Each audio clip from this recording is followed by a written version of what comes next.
حضرت سلیمان علیہ السلام کی جنوانس پر حکومت تھی اور ہوا بھی ان کے تابع تھی۔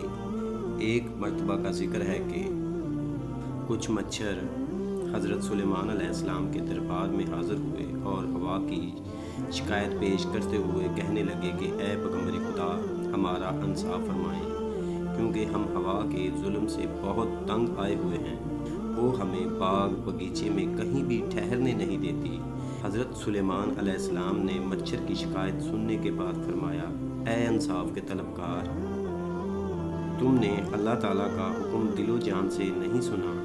اللہ تعالیٰ نے مجھ سے فرمایا ہے کہ کسی فریق کی دوسرے فریق کے بغیر بات نہیں سننی چاہیے، کیونکہ جب تک دونوں فریق کچہری میں نہ آ جائیں حاکم کے لیے حق ظاہر کرنا مشکل ہوتا ہے، تو اس لیے دونوں کا حاضر ہونا ضروری ہے۔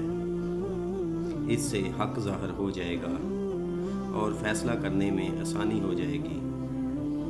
اور مچھر نے حضرت سلیمان علیہ السلام کی بات کو تسلیم کرتے ہوئے عرض کیا کہ آپ کے زیر فرمان ہے، اس لیے آپ اس کو حاضری کا حکم دے۔ چنانچہ حضرت سلیمان علیہ السلام نے ہوا کو طلب کر لیا۔ جب ہوا تیزی سے چلتی ہوئی آئی تو مچھر بھاگ اٹھے۔